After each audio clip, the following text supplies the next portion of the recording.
Augustus 1915.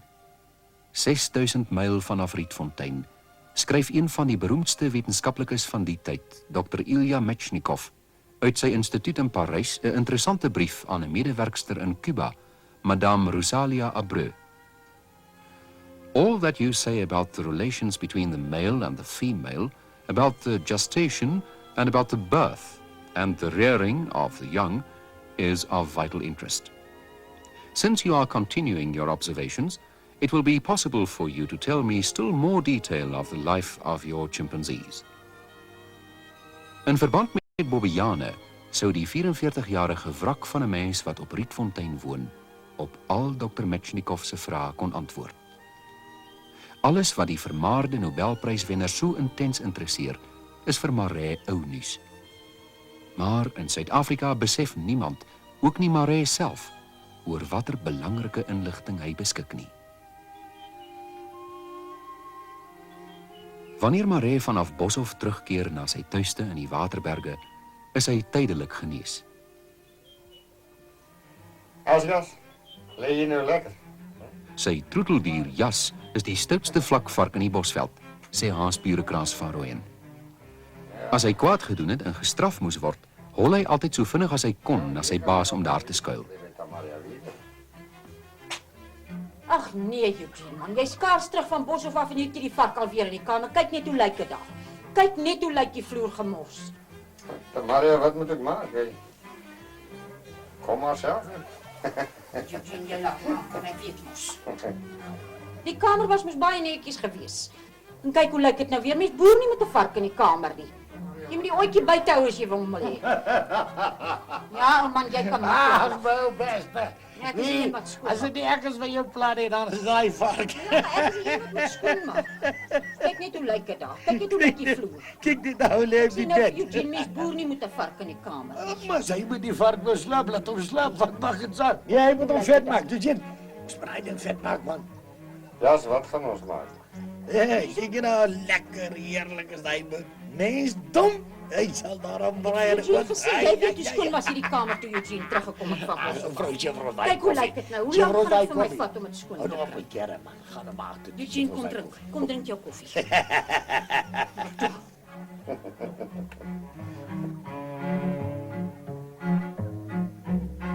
Nou die tweede wat ek noem lewensveranderende iets wat met my gebeur het, was die eerste keer toe ek vir Skalk Jacobs op die verhoog sien speel het. En dit was in dit was in die Franse stuk Les Justes. Dit beteken die regverdiges. Dit is gebaseer op feite wat afgespeel het in Rusland in 1805. Nee. Ek dink dit was 1705. Nee. 1805. Wanneer was die groot revolusie? 1817 in Rusland, dink ek, die groot Lenin opstand. Die groot studente Ek ken nou nie opstand. daai geskiedenis nie. Ek weet van dit, maar ek ja, ken nou nie. ek ken dit ook nie so goed nie, maar in elk geval ek weet dit is gebaseer op werklike gebeure. Hoe het dit toe nou gebeur dat jy nou na die teater toe gegaan het waar Wel, ek het die hele Skalk tyd na teater toe gegaan. Ek het elke om resente te skryf? nog nie resensies geskryf O. nie. Nee, maar ek het na alle teaterproduksies gaan kyk omdat ek belangstel in teater. Ek het alles gesien. Byvoorbeeld, soos ek vir jou gesê het op skool ook. Ons het byvoorbeeld die inleiding, die inhuldiging van die Stad Skouburg in Johannesburg. Daar was 'n stuk deur Friedrich Dürrenmatt, 'n Duitse stuk. Die besoek van die ou dame waarin Anna Nedelik Pool die hoofrol gespeel het. En Fred Engelen wat toe wat toe die hoof van die drama departement was op Stellenbosch. Hy het die regie gedoen van Besoek van die ou dame. Nou byvoorbeeld ek het dit gesien, jy weet. Ek het vir Kita Redlinghuis gesien in Ugo Betti, 'n Italiaanse drama wat ook in Afrikaans vertaal is. Die lewe wat ek jou gegee het. Ek kan amper nie daaroor praat nie, so het sy my geroer, jy weet, in daai stuk. En maar in ieder geval, omdat daar altyd te min personeel is op 'n koerant. Ek weet nie hoekom nie. Dit is nou maar seker een van hulle kenmerke. Hulle stel te min mense aan.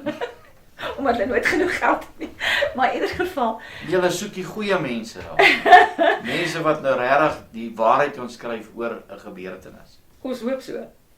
Nie altyd nie, Rudy, soos wat ons koerante ken. Ja. Ja, nee, daar's maar baie leenagtiges op daar. Kyk as jy nou hardlywig is, nee, en daar's nie pille op die mark nie. Dan koop jy 'n koerant. En glo my, jy sal daarna genees wees van die hardlywigheid. In ieder geval, jy bedoel net om ons terug aarde toe te bring.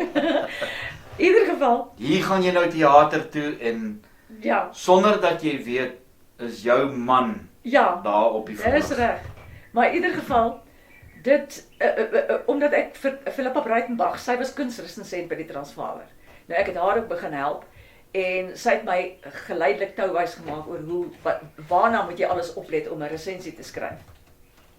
En, maar die aand is ek toe nou nie teater toe om 'n resensie te gaan skryf nie. Ek het net gegaan om die stuk te sien. En Skalk Jacobs speel toe die hoofrol van die digter-terroris, Ivan Kaljajev. Hy was deel van die studentesel, die opstandelinge, in Moskou in 1805. En hy het die opdrag gehad om 'n bom te gooi onder die groothertog se koets, Sergei. Maar hy het hom ook voorgeneem, en al die sellede het nie daarmee saamgestem nie. Hy gaan toelaat dat hy vasgetrek word deur die Russiese polisie, want 'n moordenaar moet gestraf word. En hy wil hom ook aan daardie straf onderwerp, want die groot held in sy lewe was Christus. Al was hy ook 'n terroris op daardie stadium in Moskou. Maar in ieder geval, ek gaan sit in die, dit was eintlik nie 'n teater nie, dit was die Jewish Guild Hall in Hillbrow, Johannesburg. En ons wag nou in stilte, en daai gordyn gaan oop, en ons ontmoet van die karakters, en die ding word uitgespel, en almal sê hulle wag vir Kaljajev om te kom. En toe bars die deur skielik oop, want hulle is besig met 'n geheime vergadering. Hulle is in 'n kelderverdieping ergens in Moskou. En die deur gaan oop, en hier kom Skalk ingestorm as Ivan Kaljajev. En dit is asof hy die kilte en die koue van daardie Russiese winter saam met hom gebring het. Ek weet nie hoe het hy dit reg gekry nie. Ek het hom gevra daarna en hy het vir my gesê, terwyl die ander besig was om te speel, het ek in die koulisse, dit is nou die vlerke van die teater wat jy nou nie sien uit die auditorium uit nie, is die baie groot koulisse, en daar het hy op en af geloop en homself verbeel, hy loop deur die strate van Moskou op pad na hierdie geheime vergadering. Nou, dit moet 'n effek hê op iemand se vertolking, as jy die heeltyd daaraan dink, byvoorbeeld. En dan het hy natuurlik ook die karakter baie goed leer ken, deur navorsing daaroor te doen, ensovoorts, voor die tyd. En dan ook sy dialoog besonder goed te ken. 'n Mens leer nie dialoog nie, jy leer dit 400 keer, tot jy dit in jou slaap kan opsê, en nie soseer om nie vas te haak nie, maar om op daai manier onder die vel te kom van 'n karakter. Dis asof jy, hoe meer jy daai woorde praat, Hoe meer word jy daai karakter. ja, dit is asof jy sy sielkunde begin aanneem, hoe hy redeneer ensovoorts. En dit het hy alles oorgedra daardie aand. Ek het daar gesit, heeltemal verstom. Ek was totaal en al verstar, want tot op daardie stadium het ek die soort vertolkings nog net gesien op die doek. Ek het byvoorbeeld vir Laurence Olivier gesien as Othello in 'n BBC-produksie wat verfilm is en wat ek hier in Johannesburg gesien het voor die tyd. Ek het die Duitse akteur Maximilian Schell gesien in verskeie rolprente. En Oscar Werner, 'n ander fabelagtige Duitse akteur. En ek het gedag, dit is eintlik net moontlik. En Marlon Brando, die Amerikaanse akteur, wat ook onder die karakters wat hy gespeel het, sy velle ingekruip het. Daardie soort vertolking het ek nog net op die doek gesien van buitelandse akteurs. En hier kry ek dit vanaand in 'n saal in Johannesburg en 'n boereakteur, Skalk Jacobs, speel Ivan Kaljajev. En ek dink, goeie hemel, ek is so verstom. Ek moet agterna net vir hom gaan sê, jy was absoluut Jy wil hom 'n stukkie biltong vat en te sê, hoorie. As ek 'n stukkie Want hy kan nie- gehad het, ja. Maar toe is Potgieter, dit is skugter. En nou ry ek terug in my volksie huis toe. En die hele tyd verwyd ek myself dat ek so lafhartig is, dat ek nie agtertoe kon gaan om vir die man te sê, maar jy was wonderlik nie. Jy het hierdie Maar kyk, karakter lewendig gemaak. Meisies was nie voorbare gewees daai tyd. Nee, maar ek Jy was weet, hy- van tyd tot tyd. Ja, maar daai aand het nou nie, Nee, jy weet, dit het nou nie so uitgewerk Ja. nie. Nee, ek was te verstom. Heeltemal verstom. In ieder geval, toe gebeur daar iets in die kar met my wat nog nooit van tevore gebeur het nie. Want ek kom dalk voor as kalm, ek weet nie. Ek het geen idee hoe ek oorkom. Normaalweg teenoor mense nie. Maar daar 'n kalmte oor my. En dit is asof ek nie 'n stem hoor nie wat dit vir my sê nie, ek weet net. Ek sal hom ontmoet. Dis voorbestem. Dit het ek geweet in daai kar die aand. Anders het ek dalk omgedraai en teruggejaag om hom te gaan ontmoet. nou hier's nou so 'n voorbeeld waar Elma nee deelneem in hierdie karakter van hierdie spesifieke rolprent. Dan kan julle nou self oordeel, ja. Sy sit nou so kalm hier voor en vertel nou net lekker dit wat ek graag wil weet en dit wat julle wil hoor. Kyk net 'n bietjie, is sy 'n kalm mens in hierdie karakter wat sy hierso speel? Wat het jy speel? Ek sal even kyk. Jene Rudy, ja, nee, dit is 'n probleem. Mens weet eintlik nie hoe jy oorkom vir ander mense nie. Dink ek nie, maar As ek nou dink aan Sonkring, ja, nee, dan is 'n mens, jy skrikkerig. Jy weet wat jy sien hierdie vrou en sy gaan nou vir jou sê wat met jou gaan gebeur. ja, Dan kyk 'n Sy mens gee nou my- die tannie van Willie Wally. Heeltemal, hoorie maar kyk hoe geniet die kinders hierdie program. Jy weet, hulle is glad nie bang vir hierdie tannie nie. nee, En dan noem net 'n bietjie vir die mense op in die stukke wat jy nou in rolprent gespeel het. joe, Die Sonkring, Eensame Vlug, ja, Sterretjie. Sterretjie was 'n reeks, ja, vir Jan Skols. Ek en MG Pretorius het die twee skurke gespeel. Hoorie maar nou baie vrouens hou Ja. van Reino Hatting. Ja, Ek dink hy's 'n fantastiese hy's 'n akteur. uitmuntende akteur, ja, ja. Het jy nie gedink hoor hierso, eers jy kyk Reino, hy's dan wragtig aantreklik en wat sal ek nou, jy weet, wat se kans het ek as hy nou 'n bietjie na my kant toe kyk? Ek het nooit so oor hom gedink nie, want ek Nee. het die verskalk gehad. Wat jy toe nou, Ja. goed, nee, nou verstaan ek, ja. Nee, geen man na skalk het eintlik 'n kat se kaam gehad nie, jy weet. Ja, nee, kyk, skalk nee, soos wat hulle in Ja. Engels sal sê, ja, is one Ja. of a kind. Ja, nee. Weet jy, na sy dood soos ek vir mense sê, ons het begin gesels toe ek hom ontmoet het in Rhodesië. Want snaaks genoeg, ek het hom toe ontmoet. Die Transvaal het my so nog gestuur om te gaan ontmoet met 'n vliegtuig. Ja, Ja, dit is so. maar nou hoe het julle twee nou by mekaar uitgekom? Jy Op goed, jy daai het hom nou manier. op daai manier Op daai in manier, ja. mense ken nou nie Rhodesia nie. Nee. Maar hulle ken hom mos net as Zimbabwe. Ja, Maar dis daai reg. jare toe ons nou groot geword het, was dit nog Rhodesia. Rhodesia, ja. En hulle het Skalk het gespeel in sy eerste, dit was nou die aand wat ek hom nou nie ontmoet het nie, wat ek die gevoel gekry het, ek sal hom eendag ontmoet.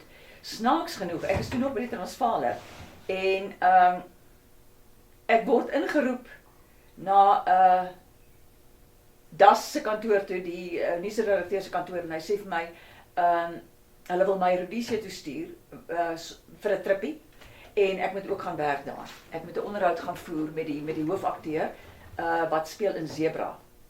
Dit is dit is die eerste hoofrol wat Skalk in sou gespeel het, en Cavalier Films het Zebra gemaak.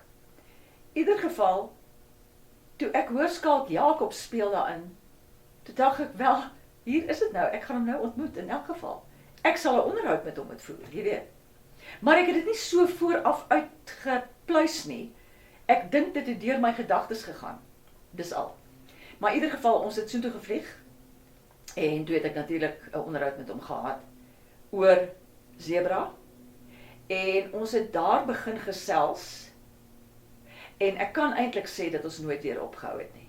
Tot en met 6 Junie 2016, toe hy oorlede is langs my. En daai oggend het ons nog gepraat 1 uur, en tussen 1 uur en 5 uur is hy in sy slaap oorlede. Yes. Want toe ek wakker word, 5 uur, van iets wat anders is, toe is hy toe oë langs my, maar toe kon ek sien hy is oorlede. Toe vloog ek natuurlik daarop, en ek gaan bel my dogter, en toe is ek in 'n toestand van skok, vir weke aan een. Ek het die raarste goed gedoen, wat ek nie kon glo ek sou doen nie, maar my dogter het my vertel, dit is absoluut wat jy gedoen het. Absa het my byvoorbeeld gebel, en gevra of ons 'n testament het, 'n week na Skalk se dood. Ek sê toe ja, en die ou praat toe, maak toe die fout om my uit Pretoria te bel, en hy praat Engels met my. En hy sê vir my, I'm faxing through to you 139 questions, and after you've answered them, then I'll start working on your estate. Maar dit was weer een van daai oomblikke wat woede onuitspreeklik my pak, en ek smy die foon terug, en ek dink, vlieg jy in jou maai in? Jy wou gesê het vlieg in jou moer in.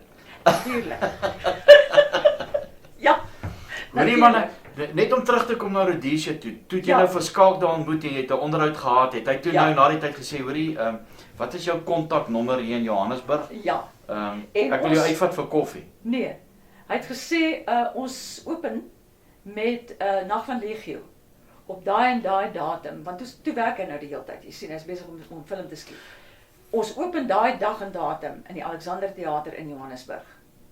En dit is openingsaand, en asseblief wees daar, en na die tyd wil ek met jou gesels. Toe het ons gaan eet na die tyd, en toe het ons begin gesels. Nou ja. Nou sê net vir die kykers, nee, wat se werk het Skalk gedoen? Wat se werk? Ja, ek moes Ja, hy was ook, dit het ek natuurlik later eers uitgevind. Hy het klaar gemaak as argitek, ja. Ja. Op IOFS. En toe het hy nou gewerk as 'n argitek? Ja, hy het lank gewerk as 'n argitek in Bloemfontein. En in sy vrye tyd het hy nou gaan speel. Ja, het hy amateur gespeel, ja. Hy het byvoorbeeld kennis gemaak met die hoof van die drama-departement van die Universiteit van die Vrystaat. Maar toe het ek hom natuurlik nog nie geken nie. Jo Gevers, ten minste ek het nie vir Skalk toe geken nie. Hy het my later vertel, dit was wat hy gedoen het. Die hele tyd het hy amateur gespeel. En sy groot mentor was Jo Gevers, wat 'n Vlaamse toneelpedagoog was. En ook, soos ek sê, hy was leier gewees, hoof gewees van die drama-departement van Universiteit Vrystaat. Hulle het byvoorbeeld 'n stuk opgevoer, Ionesco se Exit the King.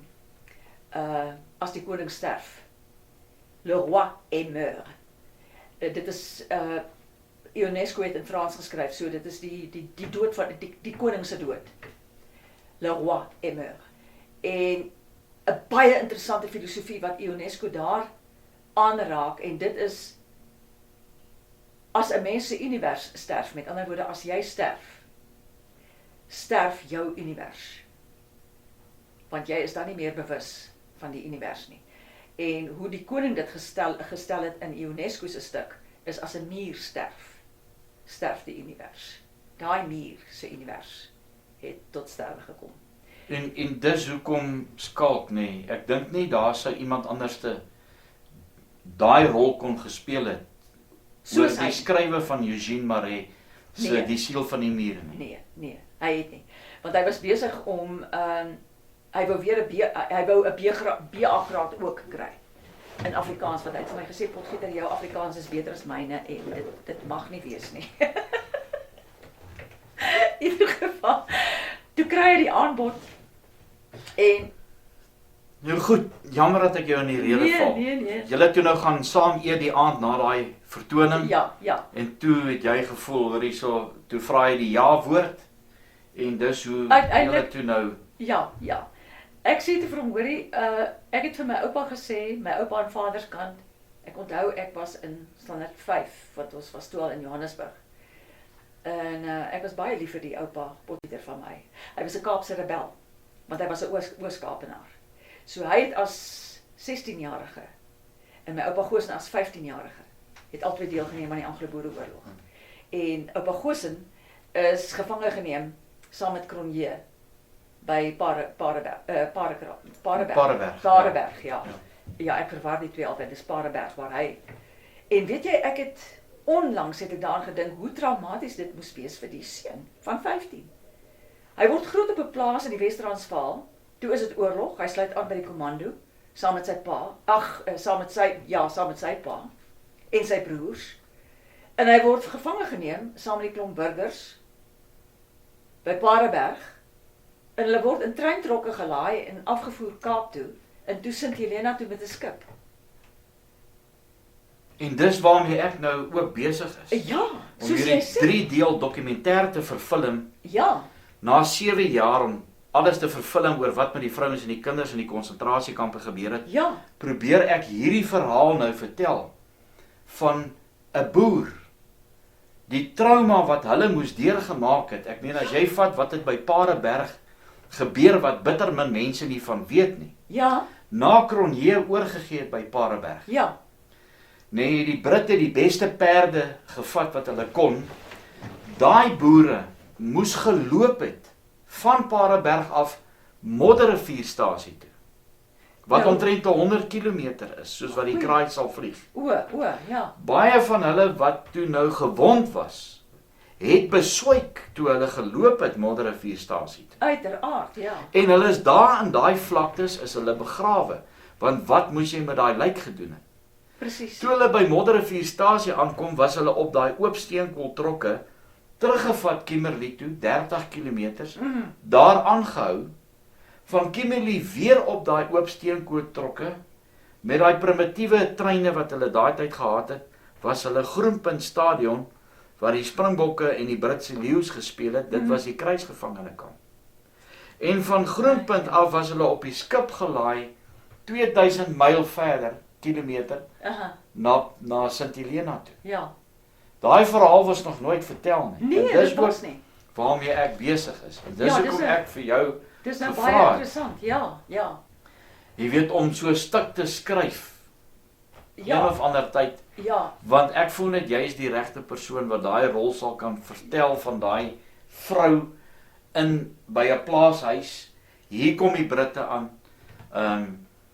Jy word gevang. Baie van hulle was gekrag deur die Britte Ja. en die swart handlangers. ja, soos Kampoer. Ja, soos Kampoer. Die stuk wat Sandra Prinsloo Ja. nou inspeel, ja. Ek sou wat wil ja. gehad het net dat jy daai rol moes ja. gespeel het. Maar in ieder geval, ek bedoel, hy word nou So, gespeel, dit is- ons raak nou, Ja, nou baie dramaties. ja. Maar nou is jy in Skalk later getroud. Eers baie later, ja, want ek wou nie trou nie. Ek het mos vir my oupa gesê, ek wil nie 'n man hê wat by my moet bly met 'n stuk papier nie. Toe sê hy, dis ek nie, hy moet vrywillig by my bly en ek vrywillig by hom. Jy weet? Ek weet nie waar ek aan daai idee gekom het nie, want ek bedoel, my pa en my ma is getroud, my suster is getroud. So dit is seker maar 'n soort idealistiese ideetjie wat ek in my eie kop uitgedink het, jy weet. Maar in elk geval, ons is toe uiteindelik getroud, onder druk van verskeie instansies. Oh, Ja, kyk, ek gaan wil nou nie 'n detail vra, weet watter instansies nie. Ja.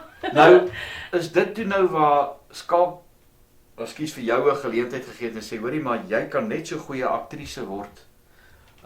Hier's 'n geleentheid, hier het nou 'n werkie opgekom, of hoe dit toe nou gebeur dat jy nou ook voltydse aktrise geword het? Ja, nee, kyk, ek wou nog altyd dit doen, maar toe's ek nou met die koerant. Maar in ieder geval, ek het die hele tyd bly audisies doen. Hy het toe vir my gesê 'n mens kry werk deur audisies te doen. En ek het toe 'n audisie gaan doen by Truk. En dit nie geslaag nie, dit was by François Swart. Ekskuus tog. En toe het ek 'n audisie gedoen by Pieter Fourie van Kruik. Hy was toe in Johannesburg spesiaal om audisies te doen.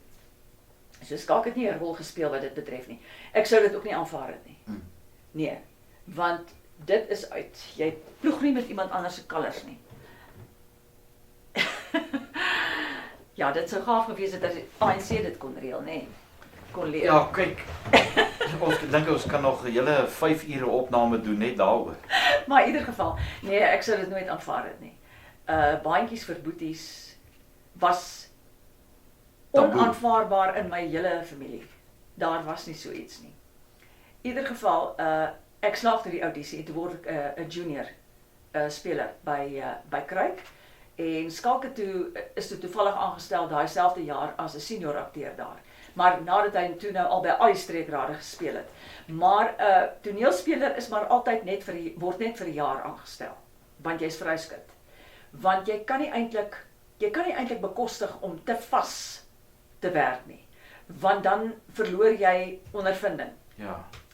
Jy En ander vinnige kontrakte bedoelende, Ja. daar's 'n klein rolletjie ja, wat miskien dalk 'n beter inkomste is dis reg. as om nou hierdie hele vir 'n tyd. reeks te speel. Dis reg. So as jy gelukkig is om 'n reeks te kry partykeer in die maartye, dan is jy baie bly daaroor natuurlik. Soos wat ek ook bly oor was in verskillende reekse, want ek bedoel dan eet jy gereeld. Ja. Vir 'n sekere tyd. Maar daar was 'n tyd toe ek en Skalk vir 'n jaar was ons soort van op die broodlyn. Ons Die werk kom net nie in nie. Ja, ons dogter was toe net gebore en ons het so 3 keer by vriende moes geld leen om ons huur te betaal by ons woonstel. En so 'n snaakse storie. Dit lyk altyd maanskyn en rose. Ja. Maar in julle bedryf is dit nie so. Nee, en dit was nie altyd so nie. Peer van Pletsen het vir my 'n baie interessante storie vertel. Hy het ons raak geloop vir my en vir Skalk. Die jaar voordat ek begin werk het by Kruik. Dit is daai laaste Desember. Het ons rondgeloop in Johannesburg seker om die tyd om te kry, dink ek, veronderstel ek. Omdat ons so arm was. En Peer van Pletsen vertel vir my toe die volgende jaar, want hy begin toe ook as 'n junior akteur by Truk. By Kruik. Kruik in Kaapstad. En hy sê vir my, ek het julle twee herken, maar julle het albei gelyk asof julle uit Auschwitz ontsnap het. So toe ek 'n bietjie skugter om my te kom voorstel. Wat het van Peer van Pletsen geword? Hy speel. Hy het dan oulike rolle gespeel. Ja. Ek het my altyd doodgelag vir daai karakters wat hy gespeel. Ons het in die kinderstuk gespeel. Onmiddellik die volgende jaar toe ek nou begin het in 73 by Kruik. En dit maak dat ek nou al 48 jaar in die beroep is. In die akteursberoep. Maar in ieder geval, ons het saam gespeel in ons eerste kinderstorie. Ek het Dr. Alles Weet gespeel. 'n soort towerkarakter. En Peer van Pletsen het Happy die Hippie gespeel. Happy die Hippie, ja. Dit was 'n kinderstuk gewees wat ons die hele Kaapland vol getoer het. Terwyl Skalk aan groot stukke gewerk het in die Nikomaland. So wat wil jy nog weet? Mense dink altyd dat hierdie akteurs seker verskriklik ryk moet wees. Wel, in Amerika is van hulle baie ryk. Ja, dis nou Amerika. Hier in Suid-Afrika is dit nou nie so nie. Nee. Kyk, daar is goeie reekse. Ja. Meen as ek nou vat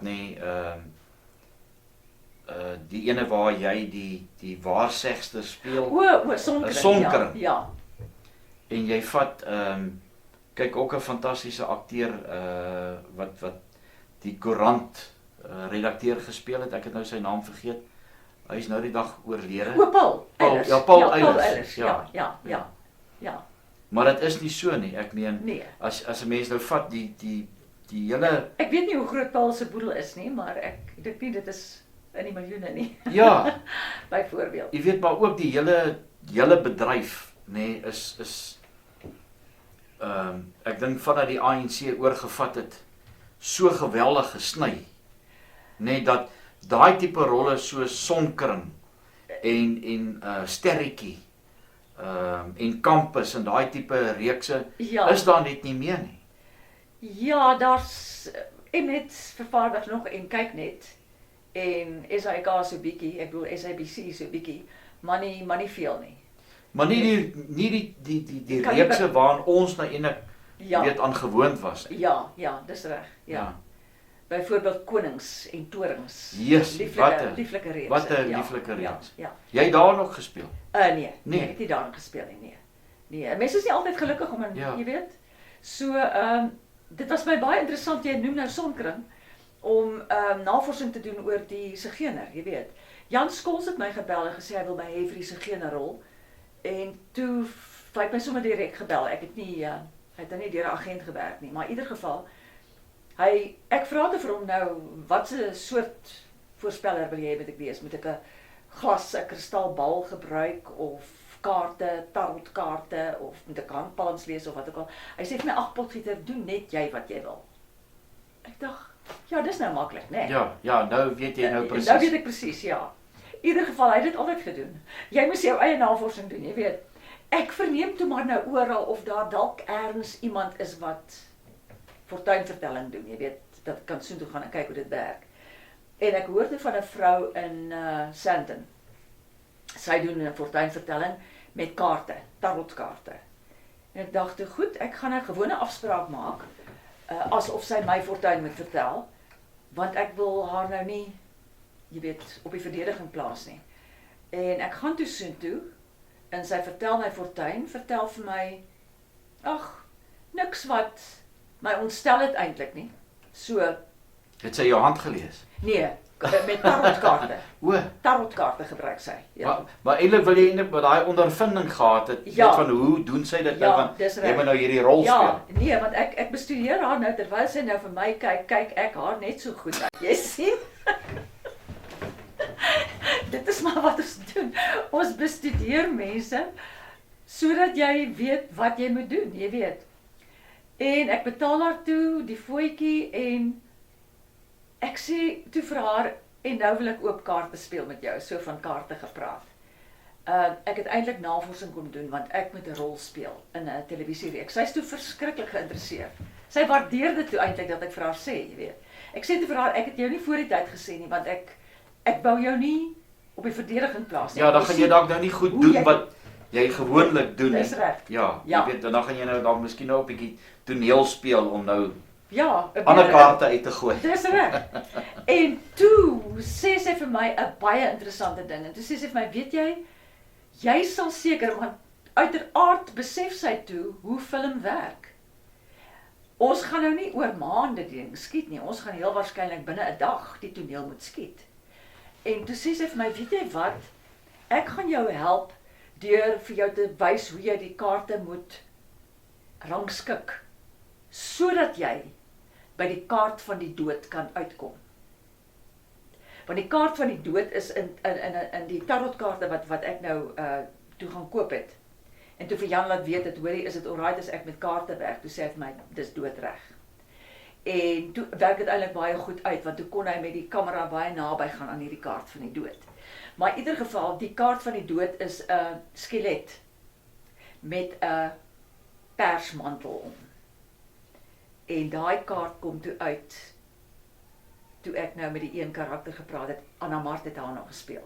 Die karakter wat moes doodgaan aan die einde van die reeks. En hulle was toe baie ontsteld, maar ek bedoel, hulle het dit toen eintlik maar, jy weet, soos wat 'n mens altyd sê, sulke goed kom nie noodwendig waar nie, bla bla bla. Hoorie maar, Ja. nee, ek is, kyk in ons huis nie, as jy 'n pakkie kaarte daar aangebring het, soos 'n rummy en daai tipe goed, het my Ja. ma gesê, vat uit hierdie duiwelse goed. Ja, En die rol wat Anna Mart gespeel het in Sonkring, ja, kan een mens nou regtig soveel ongeluk Ja. mee beleef, Ja. as wat sy in daai reeks. beleef het. Ja, En jy kan nie wag om die volgende episode te sien. absoluut, absoluut. En ek bedoel, Nou- eintlik word daar uiteinde voorspel, aan die begin al. Nou ek gaan nou vir Elma vra, sy moet vir ons nê hierdie kaart toneel gou speel. Jy het 'n hoop, Rudy. Ek gaan daai Jy- stukkie nou van Sonkring nou hier insit. O, ek Waar sien, jy- ja. ek sien, ja, ja. Uitstekend. Hoorie maar ek dink ons moet seker net 'n koffiebreek vat. Ja, kom ons doen dit. Jy weet. Ja, dit sal lekker wees. Kom maar vir ons koffie, dan eet ons daai koeksisters wat jy saamgebring het. Nou ja, na daai lekker koffiebreek met koeksisters en lekker koffie wat ons nou gedrink het. Met so 'n tikkie sout in. Met so 'n tikkie sout Ja, en dit ja. maak nogal Dit maak 'n verskil, né? Proe lekker. Ja, ja. Kyk, ek is maar baie lig op sout. Ja, ek ook. Jy weet Maar net so, Yes, ja. Kyk, daar's twee dinge waaroor ek baie bly is. Eintlik drie dinge dat ek vandag hierdie onderhoud met jou kan doen. Vir 'n ou wat die tandeborsel uitgevind het Ja, ja. en vir die ou wat koffie uitgevind het. Ja, ja. Yes, want ek kan hom nie. Ek moet koffie Ja. kry in die oggend. Nee, absoluut. Ja. Elma, ons wil nou so 'n bietjie praat oor vir my die beste akteur wat ons nog gehad het en dit is Skalk Jacobs. Ja, ek En- stem ten volle saam. Ja, jy weet nie wat, want Ja. ek meen jy was met hom getroud gewees. Ja. Maar wat ons nou 'n bietjie gepraat het agter die kamera en die goed. Dis so jammer net dat ek net nooit by hom kon uitgekom het om Ja. weet 'n onderhoud met hom te doen nie. Daar seker maar redes so goed ook daarmee, soos met professor Raad tydens die vervulling van die konsentrasiekamp het ek vir 7 jaar probeer om by hom uit te kom. Ek Ja. kon net nooit nie, dan vergeet 'n mens. Ja, ja. En kyk wat het nou gebeur met die opname van Sine van Rensburg. Ja, ja. En dan beskou ek dit net altyd, ja, jy weet, ons tyd is nie die Here se tyd nie. Jy weet, hy sal die tye en die goed so beskik. En ons almal weet, jy weet, oor hierdie vlermuis siekte wat die Chinese in die wêreld ingebring het, hierdie COVID. En ek dink vir in my bedryf ook, maar ook in julle bedryf Ja, wat ja. wat akteurs Ja. is en aktrises is, jy weet, as daar enige iemand is hier buite wat iemand soek wat werklik vir julle 'n toneel kan opvoer, wat julle dalk in gedagte gehad het en julle het nog nooit net die tyd gehad om te dink, wie kan ek nader vir so jy weet, toneelstuk nie. Ek meen, hier sit sy voor julle. Jy bedoel om met hulle te gaan raas en sê nee, nie so nie so. Ja. Julle het mos nou gesien in hierdie paar uittreksels, nê. Sy is eintlik die vriendelikste mens, nê, om mee te gesels, maar die rolle wat sy speel is natuurlik verg dit om nou daai karakter aan te neem. Ja. Wie van julle ook nog nooit die siel van die muur gesien het nie? Nee, kyk om 'n akteur te wees, glo ek, Elma, Ja. moet 'n mens baie geduld hê. Jy moet Ja, wat jy nie altyd het nie, maar Wat ja. jy nie altyd het Ja, nie. ja. En jy moet vir ons bietjie vertel nee met Skalk toe hy daai rol gespeel Ja, het van ja. die siel van die muur. Goed. Met al vorige kuier wat ons hier gehad het, jy vertel ja, die Bobbejaan was hier agter in die jaar gewees. Ja, ons het toe in Ja. Melville 'n huis gehuur. En ja, Skalk moes vriende maak met Piet. Nou Piet was natuurlik 'n wyfie Bobbejaan, want jy kan nie 'n mannetjie aanhou. Hy's te aggressief. Ja. En Eugène Maree se Bobbejaan se naam was Piet. So die wyfie Bobbejaan het 'n Piet geword. Yes. Ja. En ag, dit was 'n wonderlike ervaring. selfs Vertel vir ons nie want wat altyd vir my interessant is as ek so na die rolprente kyk en gister het ek toevallig so 'n stukkie gesien uit Diamantjie en die Dief van Hans Strydom en Sibyl Coetzee. Ja, hulle opteken En- ek ook baie goed. Ek het my eerste rolprent Soen was met Hans. Soen. My rolprent Soen, ja. My Ek het nie eens eerste geweet daar was 'n Soen. rolprent gemaak nie. Ja, wat was die rolprent se naam gewees? Sonja. Sonja. Ja, ek het Nicoline gespeel. Goed, ons gaan kyk waar is daai stukkie waar jy julle mekaar so 'n bietjie soen. Ja. En ek was baie senuweeagtig daaroor, maar Hans was totaal 'n paar opbrette Ja, gemaak. kyk, Dus hy's hy 'n hartebreker. Hè. Ja. Ja, met sy blou oë. Ja, pragtige man. Yes. 'n Lieflike vriend. Ja. Ja. Ja, nee, as jy en ook sien sy ouers was spoorwegmense gewees, né? Ja. So baie. En selfs soos met Leon van Nierop. Dis reg. Kom uit 'n spoorweghuis uit. Dis reg. Ja. Dis seker hoekom ek so of ou Frans van Rensburg daai tyd so aanklank gevind het toe ek gepraat het oor die bewaring van stoomtreine in treinry en so. Maar net om terug te kom, toevallig in daai rolprent, baie mense vra altyd vir my, jy weet, waar was die konsentrasiekamp in Koffiefontein gewees? Nou, Koffiefontein is by Forrie Smit daar in Bloemfontein se in daai gedeelte van die wêreld, ja.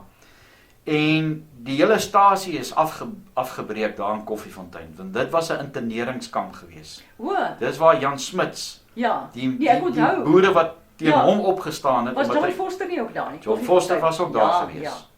En dis 'n vraag wat ek altyd vra is, jy weet, ek beskou John Foster as 'n agent gewees vir Jan Smits, want as jy vat hoe kan jy teen Jan Smits opgestaan het, dan word jy toegesluit in Koffiefontein en later word jy eerste minister as daar nie 'n gekonkel was nie. Ek dink hy wou met die ouens wat van die Ossewa brandwag wat in Koffiefontein toegesluit was, inligting gekry het om dit deur te gegee aan Jan Smits. Jy is heel waarskynlik reg. Ja. Jy weet nie alles nie. Maar nou in daai diamantjie in die dief, Uh-huh. hier wys hulle Koffiefontein stasie en vandag as jy daar kom, is daar niks oor nie. O. Maar dis wat ek jou nou wou gevra het, toe Frans, nou Frans? jou man se naam, sorry. Skalk. Skalk. Ja. Toe Skalk nou hierdie rol speel, in Siel van die Muur. Waar het hulle dit vervilm? Van Eugene Marais. Hulle het dit op 'n paar plekke vervilm in die Warmbad omgewing. Warmbad het nou 'n ander naam, maar ek kan nou nie onthou. Bella, ja. Maar in elk geval in daardie Bella klink so koei se naam. Ja, want die regisseur, Ja. Leon Rousseau, het 'n plaas in daai omgewing. Hulle het onder andere op daai plaas geskiet. Wow. Maar verskeie plekke geskiet, maar alles, jy weet, in die omgewing sal ek nou eintlik maar Dis sê. net altyd interessant, Ja, die omgewing, jy weet, en as 'n mens daar verbyry, dan dink jy, yes, dit is hier vervilm. Ja, en wat baie interessant is, ek het eendag vir Skalk gaan kuier, maar hulle het terwyl hulle geskiet het. Ek het uit Johannesburg gery en dit was oor 'n naweek, so ek kon toe wegkom. En hulle sou of by die een opstal of by die ander opstal geskiet het. En ek het saam met ander mense gery in 'n kombi. Hulle sou my gaan aflaai daar en dan sou ek saam met Skalk teruggekom het. Maar in ieder geval, ons kom toe by die een opstal en daar's niks. Met ander woorde, hulle ry by die ander hulle werk heel waarskynlik by die ander opstal. Maar ek het nie presiese adres gehad oor waar die ander opstal is nie. Ek het net geweet dis in die omgewing. En die mense sê toe vir my, wel, dan moet jy maar saam met ons nou ry. Dit was daarom familie gewees, jy weet. Toe sê ek vir hulle, nee, wag net so 'n bietjie. Skalk sou vir my 'n boodskap gelos het. Ja, maar hoe bedoel jy 'n boodskap? Waar? Ek sê wel eers sou hy vir my 'n boodskap gelos het. Wraggies. Ek loop 'n bietjie daar rond en toe sien ek maar hier's klippies gepak. En toe beduie hy vir my Met 'n pyl, seker. met 'n pyl, My magies. met 'n stok, Ja, met 'n pyl uit met die hek en weer terug met die pad en dan die volgende inrit weer in. En by daai opstal skiet ons, want hy het dit vir my uitgeskryf daarso, jy weet met die klippies. Goeie daai familiebetrekkinge van my sê, dit is net in Afrika wat jy so 'n boodskap sal kry. Een van die ander sê, ja maar hoe het sy geweet, Skalk sal vir haar so 'n boodskap uitpak? Ek sê wel, ek was nie seker nie, maar ek het geweet, hy weet mos ek kom. En hy weet ek sal by Dooimans deur aankom, so hy moet vir my 'n boodskap laat, op een of ander manier. So toe soek ek nou maar, dalk is daar iets. ja. Daar was iets. Yes. Dit is nou sommer Want- net so terloop. Kyk, wanneer ek 'n geleentheid kry, dan jag ek net vlakvarke.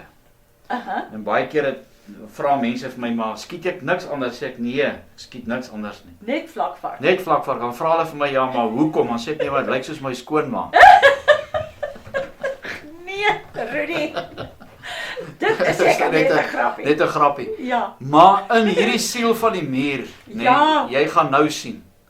Nee, kom skaap daar in daai hut of 'n huisie aan, nee, met Ja. hierdie verskriklike groot vlakvark. Dis reg, want kyk, Eugène Marais het so 'n vlakvark gehad wat hy mak gemaak het. Is dit? Ek Ja. het nie geweet Ja, nie. ja. Hier is jy nou klim daai groot vlak. Kyk, julle kan nou self sien. Hier klim daai groot vlakvark nou saam met Skalk op daai bed. Ja, ja. Lees en ek meen nee, ek skiet net vlakvarke, maar dis nogal baie oulik. Hoorie Ja. maar nou vertel net so 'n bietjie van die Bobbejaan. Ja. Dit moes seker nou 'n proses gewees het om hom nou te leer of vir haar te leer. Wat Ja. moet sy nou eintlik doen en Ja, kyk die Bobbejaan is gevang deur Leon wat is sy naam tog nou? Wat het ek vir jou nou Leon gesê? Rousseau. Ja, die Leon Rousseau het die boek geskryf waarop dit Piet Rousseau was die regisseur. Albei was Rousseau. O.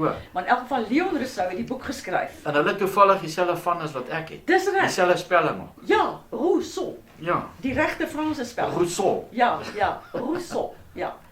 En elk geval Skalk het natuurlik die boek gelees, Leon Rousseau se boek. En hy het navorsing gedoen. Hy het byvoorbeeld gaan navorsing doen by Phoenixhuis oor dwelmverslawing. Want kyk, Eugène Marais was ja, was ja, verslaaf aan morfine ja, gewees. Dis reg. En hy het hom ingespuit.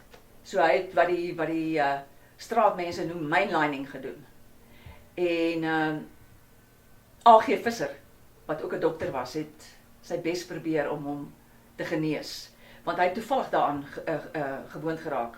Hy het 'n soort senuweesiekte gehad, Eugène Marais, en toe het hy deur voorskrifmedisyne op daai stadium wat morfine ingehaat het hy gebruik vir die pyn in sy hande. En toe het hy verslaaf geraak op die manier aan morfine. En natuurlik al erger en erger en erger. Maar in elk geval Skalk het gaan gesels met die hoof van die Phoenixhuis om uit te vind op watter stadium sou hy sekere dinge gedoen het en so voorts. Byvoorbeeld, daar was sprake dat Eugène Marais, want kyk sy vrou is vroeg dood met die geboorte van hulle enigste kind. En daarna het hy nooit weer in vroue belang gestel nie. En dit het Skalk uitgevind toe hy navorsing gedoen het oor dwelmmisbruik. Dit vervang eintlik jou behoefte aan die ander geslag. Ja, dis Ja, tragies. ja, baie tragies, ja. En Joos se intellektuele, sy Europese intellektuele verwysings het Skalk geboei. En hy het gedag, dit klink vir my asof ek familie kan wees van die mense. En die manier waarop hulle toneelspel benader het ook. En toe het hy geleidelik vir hom begin speel. En Jo het net gesê, hy is 'n natuurlike talent. Hy weet hoe om 'n rol te benader. En die fynere kunsies het hy by Jo geleer. Met ander woorde, hoe om 'n karakter te ontleed. Met ander woorde, jy kyk nie net na wat die karakter sê nie. Jy kyk ook na wat die ander karakter sê oor die karakter, of hoe hy reageer teenoor karakters. Of hy byvoorbeeld 'n skurk is in skaapsklere of dalk nie, of wat ook al, jy weet. Ja. Maar sy siege word bekend op die manier ook. Ons moet seker nou een of ander tyd afsluit. Jammer. Ons moet seker nou een of ander tyd afsluit. Soos ek vroeër gesê het ook, miskien is julle besig met 'n werksprojek of 'n toneelstuk en julle het nog ooit of julle het dalk getwyfel. Wie sal julle nou kry om daardie rol te speel? En hier sit Elma Potgieter, weet voor julle. En hier is haar e-posadres wat julle vir haar kan stuur en wat julle graag, jy weet, gedoen wil hê met dit. Nou ons is nou in September 2021 en Elma is tans besig met 'n radioteaterstuk. Man, dis eintlik ek moet eintlik voorbegin. Dit het in 2019 was ek op 'n partytjie. Ek was by 'n 60-jarige partytjie van een van my kollegas. En na die ete en die wyn en so voorts, toe begin ons nou gesels en ek sien daar op afstand by 'n tafel sit Skalk Skoombie. Toevallig ook Skalk. En hy's 'n dramaturg. En ek besluit, joe, Potgieter, jy het nie werk op die oomblik nie en jy het ook nie vooruitsig van werk nie. Gaan vra vir Skalk of hy vir jou 'n een-vrou vertoning wil skryf. En ek stap oor na Skalk Skoombie toe en ek sê vir hom, hoorie, ek val sommer met die deur in die huis, wil jy nie dalk vir my 'n een-vrou vertoning skryf nie? Hy sê vir my, is jy ernstig? Ek sê vir hom, ek is dood ernstig, dis 'n kwessie van lewe en dood. Hy sê, goed. Toe skryf hy vir my die stuk, Klipgebede. En dit is 'n stuk wat handel oor 'n baie moeilike onderwerp, 'n sensitiewe onderwerp, en dit is huishoudelike geweld. Die vrou, wat hy toe nou skryf vir my, is die slagoffer van huishoudelike geweld, en hulle het 'n seun, en die seun beland in die tronk. Nou, sy vertel haar storie vir haar beste vriendin, en nou klink dit na 'n tranentrekker, maar sy en die vriendin het 'n baie lekker verhouding. En wanneer sy haar storie vertel, die Johanna Kleinhaas, is sy nie op daardie stadium bewus van die feit dat sy eintlik 'n slagoffer was nie. Sy het dit diep gebeere, so dit kom geleidelik uit. In die vertelling wat sy het met haar vriendin, en die geselsies wat hulle het oor allerlei dinge, en dan ook met haar besoeke in die tronk aan haar seun wat intussen 'n moord gepleeg het. En dit is net 'n baie interessante stuk. Geweldig interessant. Maar in ieder geval, wat nou gebeur het met die stuk, ons het hom toe ingestudeer, en toe is dit nou COVID. Ek het altesaam 4 vertonings gehad. Toe is dit inperking. Nou, toe stop alles. En toe vroeër die jaar, toe dit nou weer bietjie verslap raak, die inperking, toe voer ek hom op in Linden. André Stols bied my aan, en hy was ook regisseur gewees, terwyl Skalk Skoombie nou die dramaturg was, wat die teks geskryf het. En dit voer ons toe op in Linden, in die Doxadeyo Theater, wat op dieselfde perseel is as die NG Kerk, Linden NG Kerk. En die terugvoer was fantasties geweest. Maar wat ek toe nie weet nie, is iemand van RSG moes blykbaar die stuk gesien het, en hulle het toe besluit om vir Skalk Skoombie te vra om die stuk te herverwerk as 'n radioteater. En toe het ons die radioteater opgeneem omtrent 2 weke terug, en dit word nou uitgesaai op 7 Oktober as Klipgebede, as 'n radioteater. So dit is nou eintlik 'n meevaller wat ek gekry het sonder dat ek dit beplan het. Is dit nie fantasties nie? Ja. Is dit nie wonderlik nie? Ja. Ek is verstom. Ons Hemelse Vader bly my verstom. Ja. Ja, ons is mos altyd gewoond om in die toedeur vas te kyk in plaas daarvan die deur wat oop staan, weet aan die ander kant. Ja. Maar Elma, dit was nou vir my regtig 'n Dit was groot my voorreg om hier by jou te kuier. Dit was vir my net so lekker.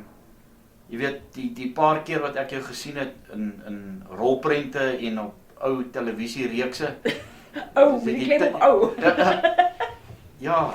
Ou televisiereekse. Ou televisiereekse of jy weet toe televisiereekse nog televisiereekse was, waar die hele huisgesin daarna kon gekyk het.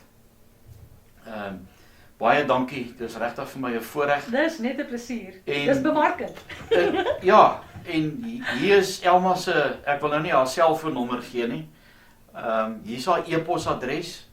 Skryf gerus vir haar, jy weet as jy so iemand nodig het vir 'n toneelstuk of jy dis voordat ek afsluit wil ek vra, is dit moeilik, nee, baie miskien dalk jong meisies of jong seuns kyk nou hierna en hulle het ook so gedagte om 'n akteur te word, hulle die regte gesig en hulle die lyf en hulle, jy weet, jy kan sommer sien as hierdie ou nou 'n rol kry vir 'n spesifieke rolprent, sal hy dit maak. Ja. Mens word nie net 'n akteur oornag nie. Dit is harde werk. Nee, wel, soos ek vroeër vir jou gesê het, so 400 keer gaan jy 'n sinnetjie deur. Jy moet hom ken agterste voor, Ja. want dit word deel van jou siege. Dit is nou wanneer jy 'n rol instudeer vir die verhoog. Vir sepies werk dit bietjie anders. Jy moet jou woorde ken, maar dit is meer korttermyn geheue. En sal jy, sê net maar daar's iemand wat nou belangstel, sal jy so 'n persoon kan oplei? Nee. Nee, Ek stel nie belang in opleiding nie. Ek wou nooit onderwys gee nie, maar ek sal kan help. jy sal kan help. Ja, ek sal byvoorbeeld kan wenke gee. Hoe om jou stem te gebruik, hoe om jou stem nie te gebruik nie. Byvoorbeeld hoe om uit te spreek. Byvoorbeeld, jy sê nie ma en pa nie, jy sê ma en pa. Ja. Dis een van my Soos wat ek altyd sê, titelhate. buste in plaas van busse. Busse, ja. Ek het altyd saam met Heinrich in die ateljee gesit, Heinrich Marnitz. Uh-huh. En jy weet, as jy mos nou praat, dan kom jy nie agter jou taalgebruik nie. Ja, En taalgebruik. dan sê jy Ja. vir my, Rudy, dis nie buste nie, dis busse. Ja, dis reg. Ja. Jy moet woordeboeke aanskaf Ja. om byvoorbeeld na jou taal op te let. En na te slaan wat sekere woorde beteken. Ek het vanoggend byvoorbeeld vinnig gehardloop na hierdie woordelys en spelreëls van my. En kom kyk of daar 'n woord is so sinisisme, want ek het gedag dis sinisme. As 'n mens sinies raak oor jou regering, dan is jy neig tot sinisme. En toe is dit sinisme, nie sinisisme soos wat die Ja, mens gesê het nie. Is dit nie snaaks dat ek sien baie keer nou die laaste ruk, Ja. dat baie mense, jy weet veral akteurs, nee, of mense wat nuus lees, Ja.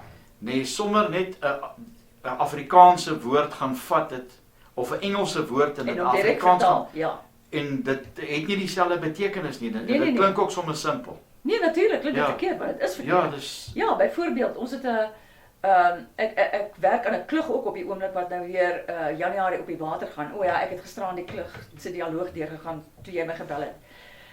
Want ons krag was mos hier af. Maar in ieder geval, toe is die stuk vertaal uit Engels, jy het 'n baie verstaanbare vrou. Maar wat die man eintlik bedoel het is, jy het 'n begrypende vrou. Met ander woorde, as jy so 'n bietjie gedop het die vorige aand, ja, so sy jou nou nie met 'n koekroller oor die kop slaan nie, jy weet. Met ander woorde, jy het 'n begrypende vrou. Sy sien in dat jy tog partykeer maar saam met die pelle kan kuier of so iets, jy weet.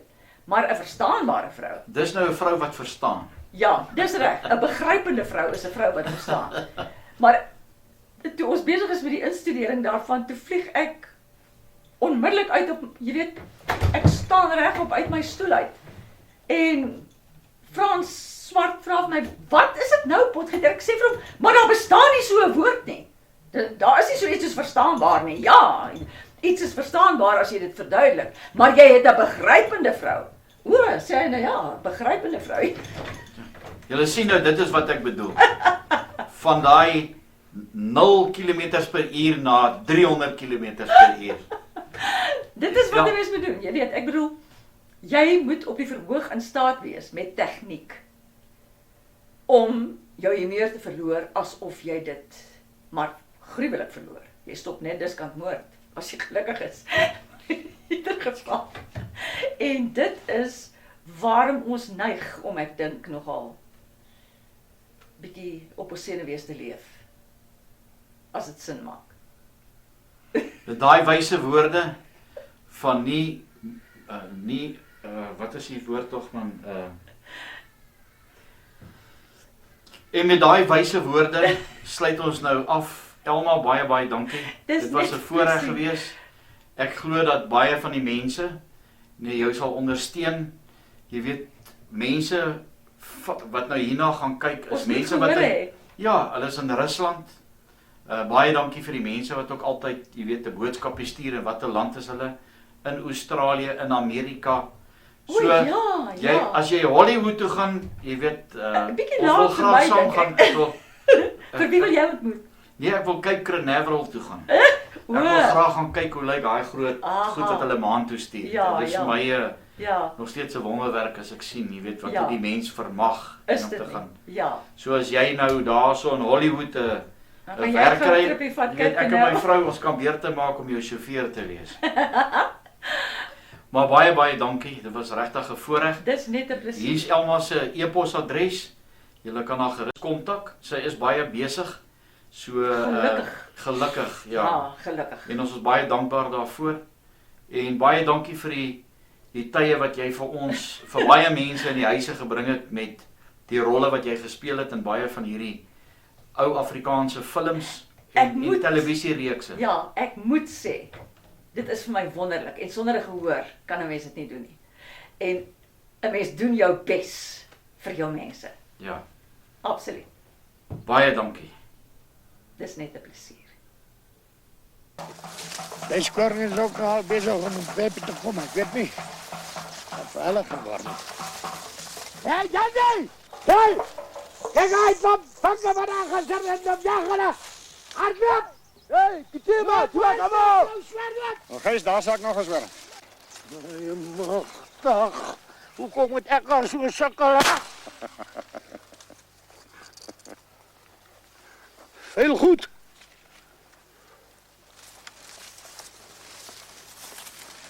Ja, mensen kunnen het gauw met jullie van kunnen, man. Van Maree se verhouding met Nakkie de Beer is min bekend. Die enigste getuienis is haar brief aan hom wat in 1978 by die boedel van Maree se seun gevind is. In die brief gedateer 13 Desember 1915 wil dit voorkom asof Maree aan Nakkie vertel het dat hy kloridien nodig het vir 'n ongeneeslike siekte.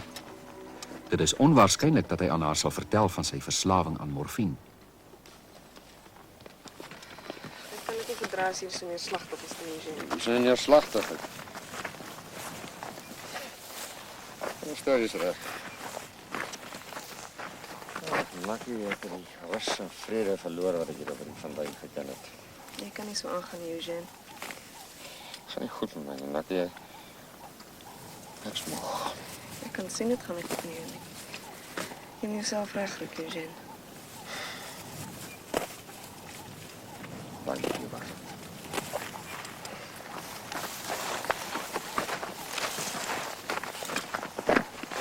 Nee, hoe meer ik met dieren te doen krijg op hierdie plaats. Hoe meer tijd word ik daar gaan dat die dierziel bij die hoorraap en die mens hoegenaamd niet vernietigd is. Ja, zoals wij net geïnhibeerd is, als wij in een soort slapende toestand is. Ik is amper heel kort tijd daarvan dat die psychotische zielkundige afwijkings bij die mens het gevolg is van die gedeeltelijke herontwaking van jullie dierenziel. Jy begin al meer soos Freud klink. Freud. Als daar die kwak een beetje meer praktische ondervinding van die ziel niet naar hier gaat, dat zijn niet zijn pathetische, kinderachtige theorieën wereldwijd bekend gemaakt hebben. Maar daar! Nakkie, besef je dat niet één van zijn volgelingen nog ooit die feit bevraagtekent dat daar iemand zijn theorieën geformuleerd heeft zonder dat hij één keer een behoorlijke experiment gedaan heeft. Nee, dat was alles een soort goddelijke openbaring. Dat is jammer.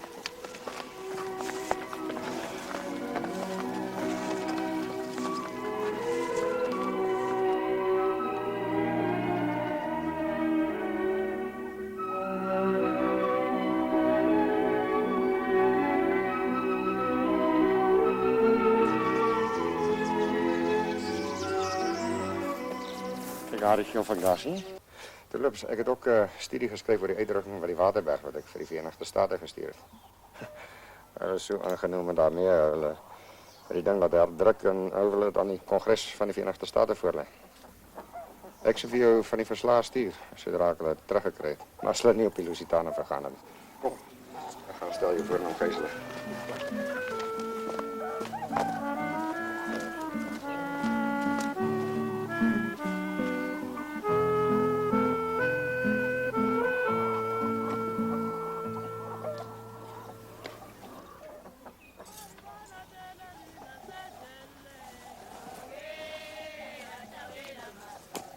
Die man is daarom leep, dan moet die vrouwen al die werk doen. Het is niet een kwestie van leiding, man.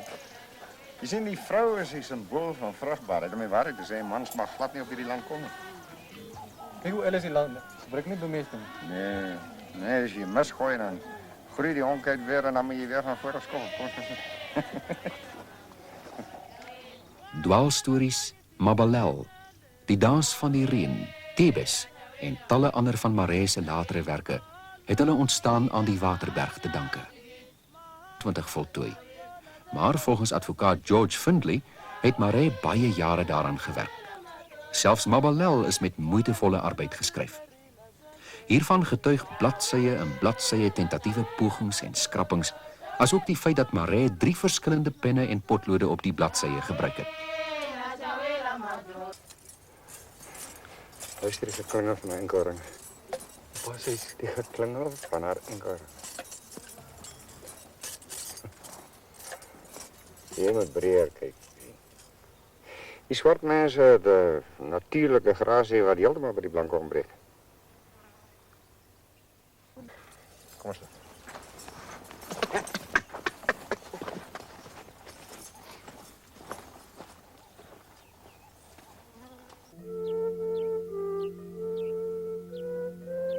20 jaar later, in Maart 1936, gaan Maree by die Prellers op Pelindaba tuis.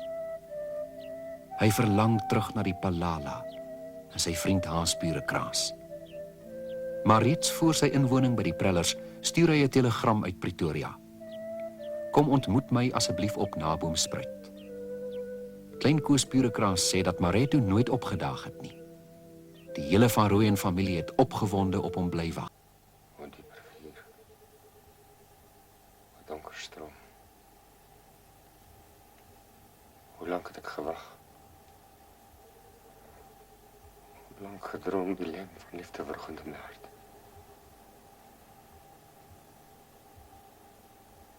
Nie omhelsing eindig al my smart. Los sy tot diep rivier die vlam van haat. Die groot verlange.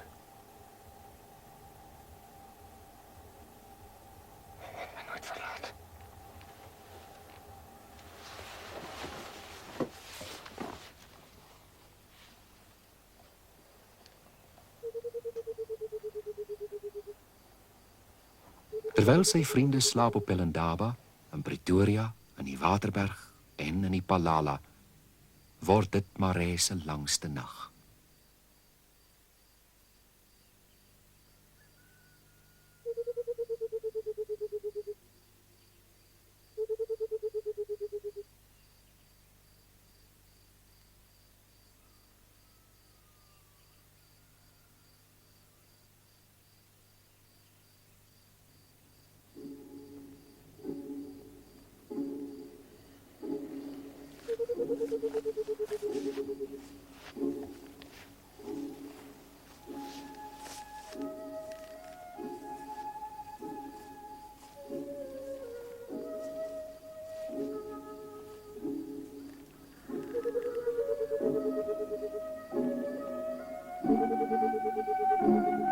In 'n flou en krapperige handskrif skryf Maree sy laaste briefie.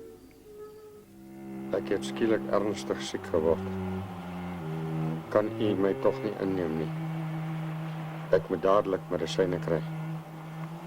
Ek sal u vir die 2 ritte vergoed. Eugène Maree. Hy stuur dit met een van die plaasvolk oor die groot pad na die huis van sy ou vriend, Chris Roos.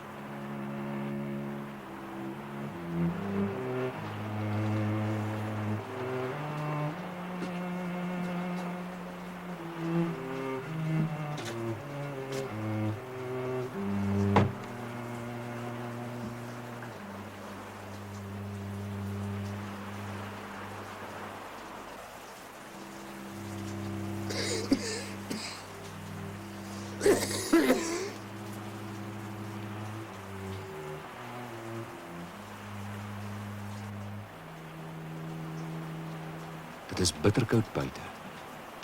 Maree haat die triestigheid op Pelindaba en die koue word erger in die kamertjie.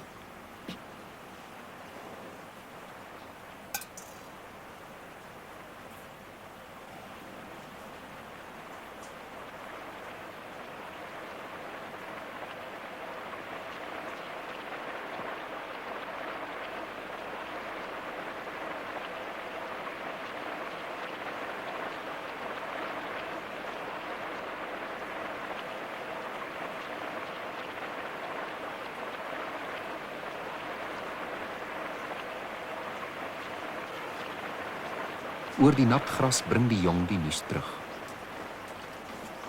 Was crazy say kare die kar is plek is na die kar kene loop. Goed gas. Dankie.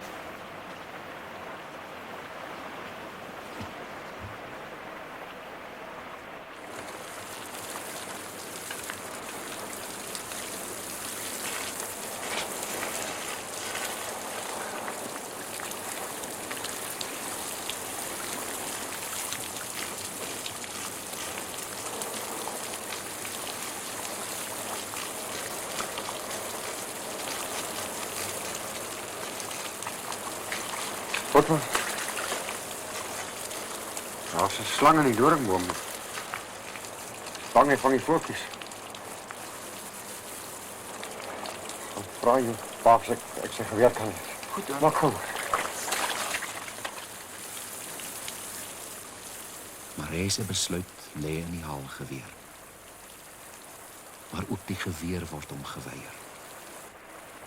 Byna elke dag by die volksstem het hy met my gepraat oor selfmoord, sê Jessie Vlok. Ek het altyd gesê dis 'n halfhartige uitweg. Dan gee hy dit toe, maar hy voeg ook by, ja Vlokkie, maar daar is waaragtig een ding wat dit regverdig. Dit is die eensaamheid. Dit is die verskriklikste ding in die wêreld.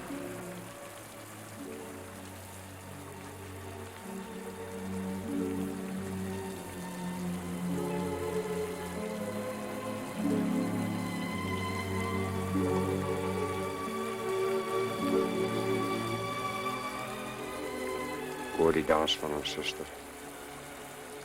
Eers hoor die bergtop loer, sy skelm in haar oë is skaam. Sy lag saggies. So het hy van die reën gepraat toe hy gelukkiger was.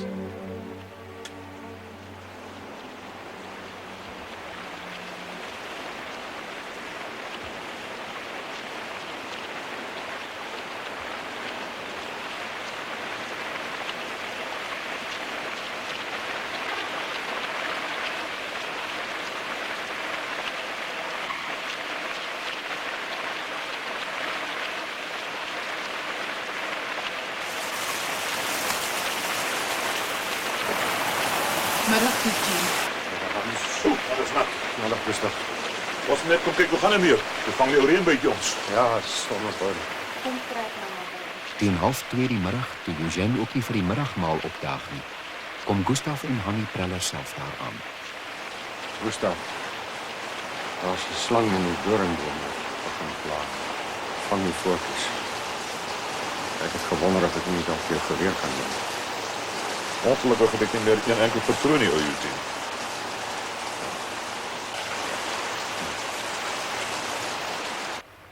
Voor wat voeter jy nou in die weer rond? Ja, dat is net met hem. Ja, kom sit dan. Krijg ik voor ons die koffie hier. Zo.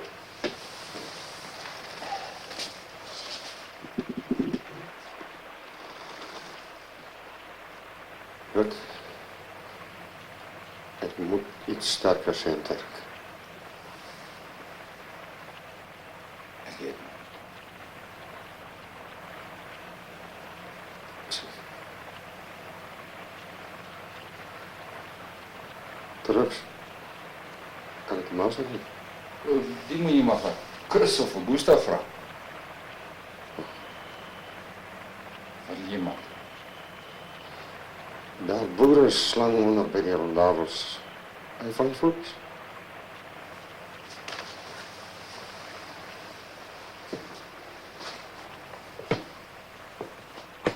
Slang, die weer.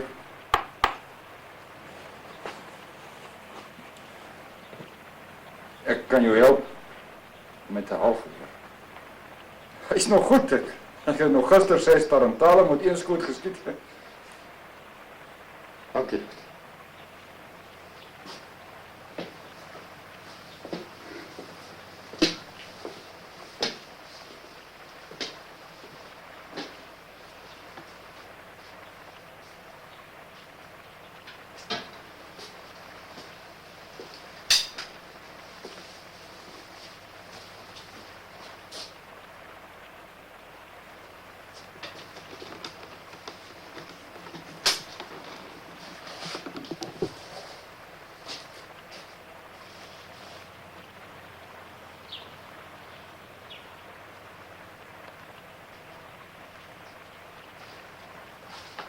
Hulle twee verstaan mekaar goed.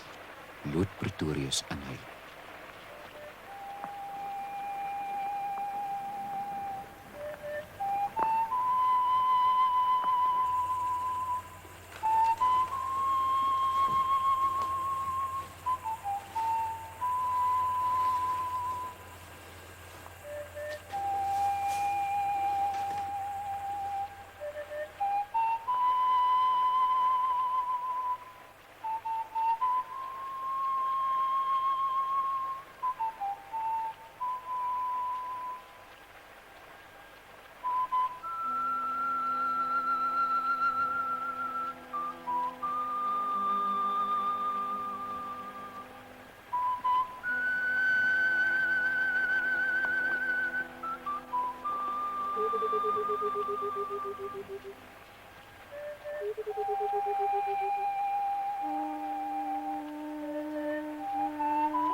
Ongeveer 700 tree van die plaashuis af van die nat suurgras, het Eugène Marais gaan staan en hom eers in die hart probeer skiet. Dit is 'n jammerlike skramshou met die tweede loop in sy mond, maak hy heeltemal seker.